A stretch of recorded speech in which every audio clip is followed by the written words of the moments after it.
नमस्कार, पंजाब केसरी टीवी देख रहे हैं आप। आपके साथ मैं हूं रानू मिश्रा। दिल्ली में प्रदूषण से जो विकराल स्थिति बनी हुई है उसको लेकर तरह तरह के सवाल उठ रहे हैं। सवाल सरकारों पर भी उठ रहे हैं, सवाल तमाम संगठन हैं वो भी पूछ रहे हैं। लेकिन आखिरी जो एक सबसे इम्पोर्टेंट सवाल है वो ये है कि आखिर दिल्ली पोल्यूशन का समाधान कब निकलेगा, इसका परमानेंट समाधान क्या है। बैठ के होती रहती हैं सरकारें, मीटिंग मीटिंग खेल रही है और हर साल नई नई पॉलिसी आती हैं, लेकिन समाधान जस का तस रहता है। सरकारें बदली लेकिन स्थिति अभी भी दिल्ली एनसीआर की जस की तस है। कहीं एक्यूआई 450 है, कहीं 500 पार है, कहीं 350 है, कहीं 400 बना हुआ है। तो एक्यूआई क्या है, प्रदूषण कितना गंभीर है दिल्ली का, बाकी राज्यों के लिए इससे क्या चेतावनी है और इसका परमानेंट सोल्यूशन क्या है। तमाम ऐसे पहलू हैं, तमाम ऐसी बातें हैं और खासकर प्रदूषण से जुड़ी हुई जितनी भी चीज़ें हैं उन सभी चीज़ों पर, उन सभी प्रश्नों का जवाब हम आज जानने की कोशिश करेंगे। हमारे साथ public health expert doctor Anuj Kumar हमारे साथ लाइव जुड़ रहे हैं। सीधे हम आपको उनके पास लेकर चल रहे हैं और बातचीत करेंगे डॉक्टर साहब से। डॉक्टर साहब, आपका बहुत स्वागत है पंजाब केसरी टीवी पर।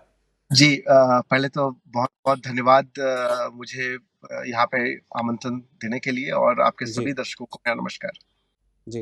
डॉक्टर साहब, प्रदूषण तो हर जगह है, जहाँ से आप जुड़े हैं वहाँ भी पोल्यूशन है, जहाँ हम बैठे हैं यहाँ भी पोल्यूशन है। लेकिन चर्चा दिल्ली एनसीआर के प्रदूषण की इसलिए ज़्यादा हो जाती है क्योंकि देश की राजधानी है और वहाँ पर देश के हर हिस्से से, दुनिया के तमाम कोनों से लोग वहाँ पर रह रहे हैं और बड़ा सवाल भी बना हुआ है।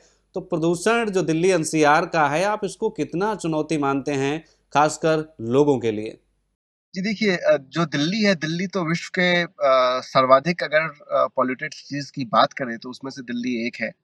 और ख़ास करके जो ठंड का मौसम है अक्टूबर, नवंबर, दिसंबर, यहाँ पे एयर पॉल्यूशन जो है वो एक काइंड ऑफ हेल्थ इमरजेंसी हो जाता है, जहाँ पे एक्यूआई जो है वो 800 से ज़्यादा चला जाता है।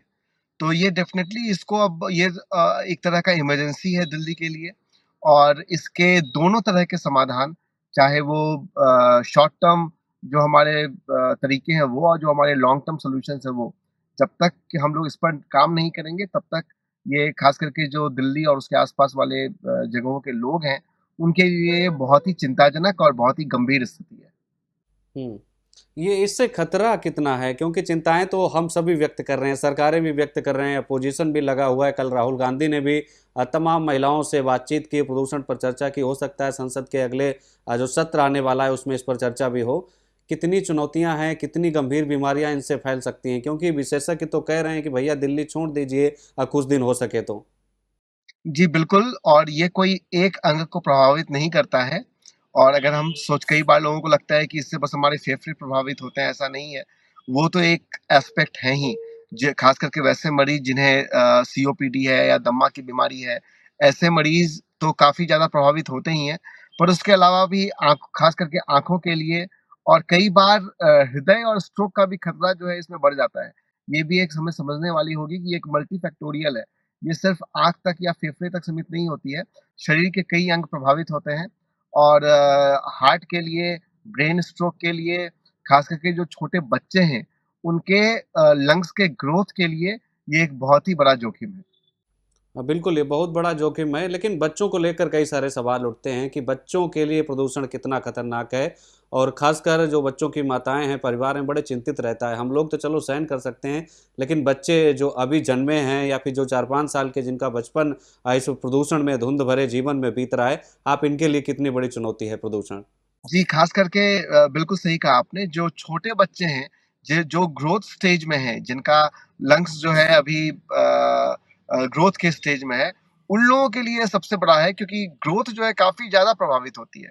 ख़ास करके जो लंग्स का ग्रोथ है, वो काफ़ी ज़्यादा इन पोल्यूशन की वजहों से काफ़ी ज़्यादा प्रभावित होती है, फाइब्रोसिस के रिस्क बहुत ज़्यादा बढ़ जाते हैं और उनको भविष्य में भी अस्थमा, सीओपीडी होने की जो रिस्क है, वो रिस्क काफ़ी बढ़ जाते हैं।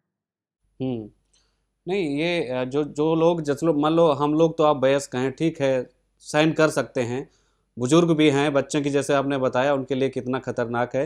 जो बुज़ुर्ग भी रहते हैं और कई शहरों में प्रदूषण कोई दिल्ली एनसीआर तक सीमित नहीं है। पंजाब के तमाम ज़िले प्रभावित हैं, हरियाणा के हैं, आस-पास के राज्य हैं, झारखंड हो, पंजाब हो, तमाम राज्य हैं। बुज़ुर्गों के लिए भी एक बड़ी चुनौती है। उनको इससे कैसे सावधान रहना चाहिए और कैसे निपटना चाहिए, ख़ासकर इस वायु प्रदूषण से?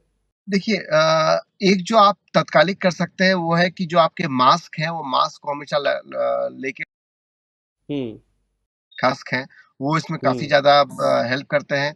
कुछ-कुछ चीज़ें ऐसे हैं जैसे जो एयर प्यूरीफायर्स हैं, वो अच्छा काम हुँ, करती हैं।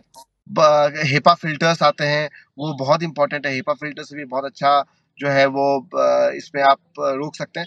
बट ये सारी चीज़ें जो हैं ये शॉर्ट टर्म है, मतलब अगर आप घर के अंदर हैं तो ये आप कर सकते हैं, ठीक है? ख़ास करके अगर आप आउटडोर एक्टिविटीज़ में हैं बच्चों के लिए या ऐसे लोग जो कि सवेरे-शाम टहलने के लिए जाते हैं, उन लोगों के लिए बड़ा ही ये चिंता का विषय हो जाता है। तो जब तक हैं तब तक तो ख़ास करके आप जो मास्क है उसका नियमित इस्तेमाल करें और N95 मास्क जो आता है उसको आप यूज़ कर सकते हैं, वो काफ़ी प्रभावशाली है। हुँ। अच्छा, जो हार्ट के मरीज़ हैं, दिल के मरीज़ हैं, क्योंकि संख्या तो बहुत ज़्यादा हो रखी है आजकल, जगह-जगह अटैक आ रहे हैं, जगह-जगह लोग इसका शिकार हो रहे हैं। आप भी लगातार सोशल मीडिया पर ऐसे मुद्दे उठाते रहते हैं। तो उनके लिए भी क्या प्रदूषण कोई बड़ी चुनौती है? जी, बिल्कुल और ख़ास करके जो हम लोग जगह आप देखिएगा जब एक्यूआई हम लोग देखते हैं, तो जो 2.5 जो पार्टिकुलर साइज़ 2.5 है, वो इतना इतना सूक्ष्म होता है कि वो सीधे जो है वो खून में चले जाता है, ठीक है? और उसी की वजह से हृदय की जो हृदय के जो हार्ट अटैक हैं, वो दौड़े आने की संभावना काफ़ी बढ़ जाती है क्योंकि वो पार्टिकुलेट मैटर अगर ब्लड में चला जाए, तो खून थोड़ा ज़्यादा गाढ़ा हो जाता है और हार्ट को ज़्यादा काम करना पड़ता है पंप करने के लिए। तो इसीलिए जो है हार्ट के लिए ख़ास करके दिल के दौरे आने की संभावना का जो रिस्क है वो काफ़ी बढ़ जाता है। हुँ। एक सवाल महिलाओं को लेकर भी है, जो प्रेग्नेंट महिलाएँ हैं, उनके लिए कितनी बड़ी चुनौती है, कितना रिस्क है इस प्रदूषण भरी ज़िंदगी में? जी, ये आपने एक बहुत ज़रूरी सवाल उठाया है क्योंकि सिर्फ़ ख़ास करके जो गर्भवती महिलाएँ हैं, उनमें जो है वो सिर्फ़ माँ तक सीमित नहीं है, जो बच्चे हैं उन तक भी सीमित है। और स्पेशली जो जिस मैं पी 2.5 इन छोटे कणों की बात कर रहा था पीएम 2.5 ये प्लेसेंटा को क्रॉस तक कर सकते हैं। और उसी की वजह से ये बच्चों का ग्रोथ जो है वो भी प्रभावित करता है। ख़ास करके जो महिलाएँ हैं, जो प्रेग्नेंट महिलाएँ हैं, जो मदर्स हैं, उनमें हाई बीपी होने की संभावना बढ़ जाती है और उनमें जो जेस्टेशनल डायबिटीज़ है, अगर उन्हें पहले से ही कई बार क्या होता है कि प्रेग्नेंट महिलाओं में डायबिटीज़ की समस्या हो जाती है, जिसे हम लोग जेस्टेशनल डायबिटीज़ बोलते हैं और वो उनका रिस्क जो है वो और बढ़ जाता है और अगर वो पहले से हैं, तो वो और उसकी सीवियरिटी बढ़ने का रिस्क रहता है। हुँ। अच्छा, एक चीज़ ये है, प्रदूषण तो हर जगह है, चुनौतियाँ तो हैं। क्या इससे कैंसर का भी कोई खतरा है? क्योंकि कई जगह ऐसा दावा किया जा रहा है कि प्रदूषण से फेफड़े का कैंसर हो सकता है। नहीं, बिल्कुल, बिल्कुल, बिल्कुल। ये तो इक्विवेलेंट टू जैसे आपको सिगरेट का रिस्क है, वैसे ही पॉल्यूशन का रिस्क है। तो जिस तरीके से सिगरेट पीने से आपको लंग कैंसर का खतरा रहता है, उसी तरीके से इतने बड़े पॉल्यूशन में अभी आपको लंग कैंसर का खतरा जो है, वो सीधे-सीधे कार्सिनोजेनिक है। हुँ।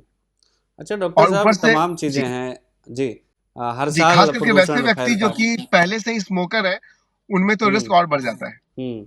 अच्छा, कहा जा रहा है कि तमाम रिपोर्टें आती हैं हर साल और दावा किया जाता है कि कभी 27 सिगरेट के बराबर, धुएँ के बराबर दिल्ली एनसीआर का वातावरण है, तो कभी 36 सिगरेट के बराबर है।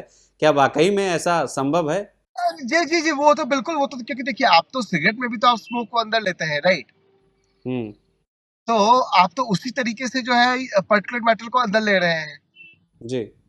ठीक वैसे ही समझिए कि जैसे हम लोग पैसिव स्मोकिंग जिसको बोलते हैं। हुँ, सपोज़ कीजिए कि आप खुद स्मोक नहीं कर रहे हैं बट आपके पास में जो व्यक्ति खड़ा है वो स्मोक कर रहा है। जी। तो उससे भी आपको जो है थोड़ा खतरा रहता है। ठीक उसी तरह है। हुँ। आप भले ही स्मोक नहीं कर रहे हैं बट पार्टिकुलेट मैटर तो अंदर जा ही रहा है। अच्छा, मास्क को लेकर भी बड़ा कन्फ्यूज़न रहता है। जैसे बहुत से लोगों को नहीं पता है कि कोई सिंपल सा मास्क ले लेता है कि चलो भैया हो गया, कोई 2.5 वाला ले लेता है। तो मास्क में क्या डिफ़रेंस होता है? क्या क्या इनसे क्या कैसे बचा जाता है? जो सबसे अच्छा मास्क है वो N95 मास्क है। अगर आपने सुना जी। होगा कि जब कोविड का टाइम था तो ये बहुत घर-घर में पहुँच गया था। कई तरह के हुँ, मास्क होते हैं बेसिकली उसमें लेयर्स रहते हैं। तो जो थ्री हुँ, प्लाई मास्क रहता है वो ना काफ़ी छोटे कणों को अंदर जाने से रोकता है। मतलब वो हुँ, रोक नहीं पाता है, जो नॉर्मल आपको जो मास्क रहते हैं, ठीक है? हुँ, लेकिन जो N95 मास्क रहता है वो ख़ास करके इसमें काफ़ी ज़्यादा हेल्पफुल है और N95 मास्क जो है वो सबसे अच्छा है। वो बेस्ट चॉइस हुँ, अगर आप बोलिएगा तो वो N95 मास्क है। वो नहीं है हम्म। अगर, तो आप N95 या KN95 मास्क ले सकते हैं। हम्म। जो 3 ply मास्क है वो इसके जी जी। लिए फायदेमंद नहीं है। अच्छा, एक चीज़ और है, जैसा मुझे भी लग रहा है, मैं देख रहा हूँ कि बाल जो है ना प्रदूषण में, हमें ऐसा लग रहा है कि गिर जाते हैं, कम झड़ने शुरू हो जाते हैं, क्योंकि मैं खुद इसका भुक्तभोगी हूँ। गर्मियों में ऐसा नहीं होता है, लेकिन जब सर्दियाँ आती हैं और ऐसा लगता है कि पोल्यूशन की वजह से सब हो रहा है, क्या वाकई में ऐसा हो रहा है? देखिए, खास करके अगर आप क्रॉनिक पॉल्यूशन में रहते हैं तो हम्म। क्रॉनिक इन्फ्लेमेशन बहुत बढ़ता है, ठीक है। जी। दूसरे की जो ये पार्टिकुलेट्स है वो आपके स्कैल्प पे जमा हो जाते हैं, हम्म। और क्रॉनिक इन्फ्लेमेशन की वजह से कई बार फ्री रेडिकल्स जो है उनका प्रोडक्शन होता है, और उसकी वजह से भी जो बालों का ग्रोथ है वो कॉम्प्रोमाइज होता जी। है। तो हम्म। डेफिनेटली ये एक बड़ा फैक्टर है। इसके अलावा खास करके जो स्कैल्प में जमा हो जाता है उसकी वजह से आपको इचिंग की समस्या, डैंड्रफ की समस्या, ये सारे समस्या आपको देखने को मिल सकती है। हम्म। डॉक्टर साहब, ये तो नुकसान की बातें होंगी, चुनौतियां क्या हैं प्रदूषण से, समाधान क्या है, ये बहुत बड़ा प्रश्न चिन्ह है। और कल आपने देखा कि नेता विपक्ष राहुल गांधी ने भी मीटिंग की, और जैसे उम्मीद जताई जा रही है कि जब पार्लियामेंट का भी सेशन शुरू होगा, इस मुद्दे को विपक्ष उठाने की कोशिश कर सकता है। आपको क्या लग रहा है, समाधान कैसे निकलेगा? क्योंकि ये कोई 1-2 साल का तो प्रदूषण है नहीं, हम तो दशकों से देख रहे हैं, हमारा बचपन इसी में बीता और बड़े हो रहे तब भी प्रदूषण झेल रहे। देखिए, एक जो है वो जो पराली है वो तो एक बड़ा समस्या है। उसको लेके जो है मुझे लगता है कि केंद्र सरकार को आस-पास के जितने राज्य हैं जहाँ पे ये समस्या है, उन सारे हम्म। राज्यों के मुख्यमंत्री के साथ बैठकर उसका कैसे समाधान किया जाए उस पे सोचना चाहिए। वो कई हम्म। मशीनें आती हैं, शायद वो टर्बो सीडर्स वगैरह आते हैं, उनका उपयोग करके कैसे वो एक बड़ा समस्या है। दूसरा जो एक ये है कि कंस्ट्रक्शन के जो काम हैं, उनको लेकर आप कैसे, क्योंकि दिल्ली एनसीआर में कंस्ट्रक्शन का काम भी बहुत ज़्यादा बढ़ा है और वो भी कहीं न कहीं एक हम्म। बड़ा फैक्टर है, गाड़ियों के हम्म। अलावा। तो उसको लेकर जो है आप कैसे इलेक्ट्रॉनिक संसाधनों को आप बढ़ावा दे सकते हैं, वो एक है। पर मुझे लगता है कि पराली एक बड़ी समस्या है, और वो तभी होगा जब तक कि केंद्र सरकार सभी राज्य सरकारों को लेकर और एक समन्वय स्थापित नहीं करेगी, तब तक मुझे लगता है कि थोड़ा मुश्किल रहेगा इसका समाधान। हम्म। आपको लग रहा है जो मीटिंगें अभी प्रदूषण पर सरकारें कर रही हैं, चाहे दिल्ली की गवर्नमेंट हो चाहे केंद्र सरकार हो, ऐसी मीटिंगें या फिर इनसे ऊपर बढ़ने की ज़रूरत है? क्योंकि मीटिंगें तो पहले की सरकारों में भी हुई, सरकार बदली लेकिन प्रदूषण की स्थिति तो वही है। हाँ, वो वही वाली बात है, वो फाइलों में वो है ना, जी। फाइलों में गाँव का रंग गुलाबी है, वही वाली बात है। जी। मीटिंग्स फाइलों तक ना सीमित कर रह जाएँ, हम्म। और जब तक ग्राउंड पे नहीं होगा, क्योंकि मीटिंग्स तो होते रहती है, वो उससे तो समाधान नहीं निकलेगा। हम्म। सॉल्यूशन क्या है? मुझे लगता है कि उसके लिए अब काफ़ी मीटिंग हो चुकी है, और हम्म। वो ग्राउंड पे जो वो मीटिंग के निर्णय हैं, वो ग्राउंड जी। पर उतरे, उस पे सरकार को ध्यान देना चाहिए। हम्म। आपको लग रहा है कि दिल्ली का प्रदूषण जो है वो दिल्ली के लिए बाकी राज्य भी जिम्मेदार हैं? क्योंकि आरोप प्रत्यारोप की राजनीति तो बरसों जी, से यही बिल्कुल, होती बिल्कुल। रही है। आस-पास जैसे आपने देखा होगा कि आपने अभी इथोपिया का देखा होगा कि किस तरह जी। इथोपिया में जो है वो वोल्केनो इरप्ट हुआ और उसका धुआँ तक जो है वो भारत तक पहुँच गया। तो हम्म। आस-पास के राज्य तो बिल्कुल, बिल्कुल एक फैक्टर है। पराली है, वो तो मुख्यतः दिल्ली की समस्या नहीं है, वो तो आस-पास के राज्यों की हम्म। समस्या है। ठीक है? तो एयर जो है मुझे लगता है कि हवा को किसी एक राज्य के दायरे में आप नहीं रख सकते हैं। हवा का जो बिल्कुल। पॉल्यूशन है वो आपको आप एक राज्य तक सीमित नहीं है। वो एक पूरा का पूरा जियोलॉजिकल एरिया है जो कि प्रभावित है, और सॉल्यूशन भी हम्म। वैसे ही निकलेगा। बिल्कुल। एक सवाल और है डॉक्टर साहब आपसे, दिल्ली प्रदूषण को ही लेकर, दिल्ली प्रदूषण में जो भी स्थितियां बनी हुई हैं, जो गंभीर चुनौतियां बनी हुई हैं, उसको लेकर आप दर्शकों से क्या अपील करना चाहेंगे? वो कैसे बचें, कैसे अपने आप को सुरक्षित रखें? क्योंकि सबके पास तो इतना इंतजाम नहीं है कि वो भैया दिल्ली छोड़ दें, अपने घरों को वापस लौट जाएं। नहीं, नहीं, बिल्कुल, बिल्कुल, बिल्कुल। पीक आवर्स में जो है थोड़े घर से कम निकलें। अगर बजट की थोड़ी समस्या है, अगर आप एयर प्यूरीफायर इस्तेमाल कर सकते हैं तो बहुत बेहतर है। N95 मास्क जो है वो बिल्कुल, वो आपको सस्ते दामों पर मिल जाएगा, उससे बिल्कुल इस्तेमाल करें। ध्यान रखें कि जो 3 प्लाई मास्क या कपड़ों का मास्क है वो इसके लिए प्रभावी नहीं है, तो उसके हम्म। उपयोग से आपको फ़ायदा नहीं होगा। N95 मास्क का उपयोग करें, और कम से कम जो है आप प्राइवेट व्हीकल्स का यूज़ करें, पब्लिक व्हीकल को जितना यूज़ करेंगे उतना बेहतर है। तो इन सब जो छोटी-छोटी चीज़ें हैं उन्हीं का ध्यान रखें तो जी। सुरक्षित रहेंगे। ठीक है। एक आखिरी सवाल, एक ये भी कई भौगोलिक स्थितियां देखी जाती हैं दिल्ली एनसीआर में कि जो बाकी राज्यों से प्रदूषण इकट्ठा होकर एयर पोल्यूशन जो है वो इकट्ठा हो जाता है, लेकिन ये दिल्ली के आगे बाकी जगह क्यों नहीं जाता? क्या इसके लिए अरावली की जो पहाड़ियां हैं वो चुनौतियां हैं दिल्ली एनसीआर की भौगोलिक जी जी स्थिति को जी, लेकर? दिल्ली जो है वो तो आप लैंडलॉक जगह है, और एयर फ्लो जो हम्म। है वो एक स्टैग्नेंसी है वहां पे, तो वो तो एक हम्म। फैक्टर है ही। वो इसलिए मैंने बोला कि आप किसी एक राज्य के स्तर पे इसको मत देखिए, ये एक टोटल वो जियोलॉजिकल एरिया का प्रॉब्लम है, और उससे सोल्यूशन भी वैसे ही निकलेगा।